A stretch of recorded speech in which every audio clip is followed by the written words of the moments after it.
YouTube பார்த்து எல்லாம் தெரிஞ்சுக்கிட்டாங்க. And it's very surprise. அண்ணா நீங்களும் பார்க்குறீங்க உங்களுக்கு யூடியூப்? ஐயோ அண்ணா உங்கள் சேனலில் பார்த்து நிறைய தெரிஞ்சுக்க முடியாதுண்ணே. உங்கள் சேனலில் பார்த்தா தேவையில்லாத நிறைய தெரிஞ்சுக்க முடியும். நான் அப்படி சொல்கிறேன். ஜெகன் சொன்ன விஷயத்தில் நான் மாறுபடுறேன். நான் ஏன்னா இந்தியன் டூ படத்தில் அவர் நல்லா எழுதியிருந்தேன், அதை இப்போ வாபஸ் வாங்கிக்கிறேன். இப்போ இங்கே பேசுகிற எல்லாரும் சொன்னாங்க ஜெகன் மட்டும்தான் அதில் வித்தியாசப்பட்டார். அதனால தான் அவர் ஏன் எதுக்கு இன்னும் அடுத்த கட்டத்துக்கு ஒரு நகர்றதுன்னு இப்போ தெரியுது. எப்போவுமே நடிகர்கிட்ட ஒரு வித்தியாசமான பழக்கம் என்னன்னா, பாராட்டினா கண்டுக்கவே மாட்டாங்க. லேசாக கிள்னா போதும் உடனே காய்ச்சி முச்சுன்னு கத்துவாங்க. விமர்சனம் எழுதுகிறவர்களை திட்டாதீங்க, இது ஒரு எச்சரிக்கையா சொல்றேன். படம் நல்ல இல்லைன்னா நல்ல இல்லை தான். அதை ஒரு கன்னடத்துல இருந்து ஒரு நடிகர் வந்துட்டு விமர்சனக்காரன் கச்சாம திட்டினா நாங்க திருப்பி திட்டலாமா? தொடர்ந்து 3 தோல்வி படம் கொடுத்துற நடிகர். நல்லா இருக்கிற படத்தை நாங்க நல்லா இருக்குன்னு தான் சொல்லுவோம். நல்லா இல்லாத படத்தை எப்படிங்க சொல்ல முடியும்? மேடை நாகரிகம்னு ஒன்று இருக்கு, தயவு செஞ்சு அப்படி செய்யாதீங்க. கமெண்ட் செக்ஷனை ஏன் வேண்டாங்கிறீங்க? கமெண்ட்டை ஏன் நீங்க டெலிட் பண்ணி சொல்றீங்க ஜெகன்? அது சரியில்லை. ஏன்னா அப்பதான் நம்ம யாருன்னு தெரியும்.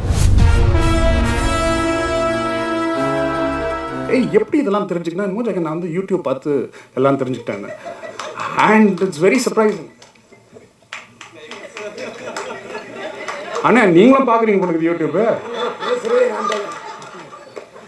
அதை சொல்றீங்க? இல்ல இல்ல நான் சொல்றது யூடியூப் பார்த்துன்னா ஐயோ அண்ணா உங்க சேனல்ல பார்த்து நிறைய தெரிஞ்சுக்க முடியாதுண்ணே. உங்க சேனலை பார்த்தா தேவையில்லாத நிறைய தெரிஞ்சுக்க முடியும். நான் அப்படி சொல்றேன்.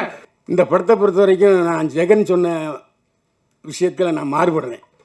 நான் ஏன்னா இந்தியன் டூ படத்தில் அவரை ரொம்ப விமர்சித்து எழுதியிருந்தேன், நல்லா எழுதியிருந்தேன், அதை இப்போ வாபஸ் வாங்கிக்கிறேன்.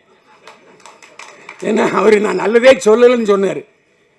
ஏன்னா எப்போவுமே நடிகர்கள்ட்ட ஒரு வித்தியாசமான பழக்கம் என்னென்னா, பாராட்டினா கண்டுக்கவே மாட்டாங்க. லேசாக கிள்னா போதும் உடனே காய்ச்சி முச்சுன்னு கத்துவாங்க. நான் ரவிக்குமார் சார் படத்துக்கு எத்தனையோ படங்களுக்கு விமர்சனம் எழுதியிருக்கேன். ஒரு நாள் கூட என்னை வந்து அவர் அதை பற்றி சொன்னதே இல்லை.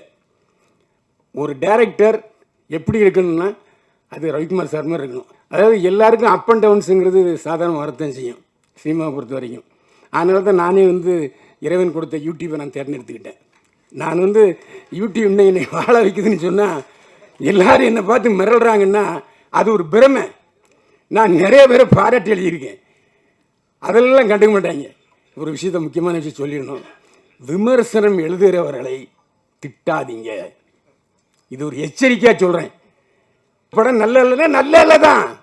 அதை ஒரு கன்னடத்துலேருந்து ஒரு நடிகர் வந்துட்டு விமர்சனக்காரன் கச்சாம திட்டினா நாங்கள் திருப்பி திட்டலாமா?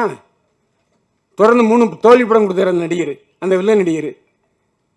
நல்லா இருக்கிற படத்தை நாங்கள் நல்லா இருக்குன்னு தான் சொல்லுவோம். நல்லா இல்லாத படத்தை எப்படிங்க சொல்ல முடியும்? அதனால் அந்த விமர்சனம் எழுதுகிறவங்களை வந்து தயவு செஞ்சு அதில் 1-2 பேர் இருக்கலாம் விதிவிலக்கு. ஆனால் நான்லாம் அப்படி இல்லை. நல்ல படத்துக்கு நல்ல படம் தான் விமர்சனம் கொடுக்குறோம். நல்லா இல்லாத படத்துக்கு எப்படி நல்லா இருக்குன்னு சொல்ல முடியும்? ஏன்னா மக்களோடு நாங்கள் இருக்கிற. இப்போ இங்கே பேசுகிற எல்லோரும் சொன்னாங்க நீங்கள் தான் இந்த படத்தை எல்லோரும் கொண்டு சேர்க்கணும், நீங்கள் தான் எல்லோரும் இந்த படத்தை கொண்டு சேர்க்கணும். ஜெகன் மட்டும்தான் அதில் வித்தியாசப்பட்டார். அதனால தான் அவர் ஏன் எதுக்கு இன்னும் அடுத்த கட்டத்துக்கு ஒரு நகர்றதுன்னு இப்போ தெரியுது. உண்மையிலே சொல்கிறேன், மேடை நாகரிகம்னு ஒன்று இருக்குது. என்னை மட்டும் நீங்கள் விமர்சிக்கலை, எல்லா யூடியூபரையும் விமர்சிச்சிருக்கீங்க. தயவு செஞ்சு அப்படி செய்யாதீங்க. ஏன்னா இன்றைக்கு டிவியை விட அதிகமாக யூடியூபர் விமர்சனம் தாங்க இப்போ சேருது. ஃபோன் வச்சுருக்கவன் எல்லாம் யூடியூபர் விமர்சனம் ஆகிட்டான். ஸோ விமர்சனம் வந்து தவிர்க்க முடியாது. ஏன்னா காசு கொடுத்து பார்க்குறான். நல்லா இருந்தால் எல்லாருக்கும் சொல்ல போகிறான், நல்லா நல்லான்னு சொல்ல போகிறான். அதில் ஒரு 20 கலைகள் இருக்குது, நான் இல்லைன்னு சொல்லலை. எல்லா படத்தையும் கமெண்ட் செக்ஷனை ஏன் வேண்டாங்கிறீங்க? கமெண்ட் என்பது பட்டை தீட்டின வைரம் மாதிரி. உங்களுடைய நல்லா இருக்கிறத அவன் கமெண்ட்டை ஏன் நீங்கள் டெலிட் பண்ணி சொல்கிறீங்க ஜெகன்? அது சரியில்லை. ஏன்னா அப்போ தான் நம்ம யாருன்னு தெரியும், நாம் என்ன பேசியிருக்கோங்கிறத அவன் கமெண்ட்டில் சொல்லுவான். நான் சில சொல்லுவாங்க சார் கமெண்ட் எடுத்துலான்ட்டு. வேண்டவே வேண்டாம், கமெண்ட் வைங்க. அதுதான் நம்ம அடுத்த கட்டத்துக்கு கொண்டு போவோம்.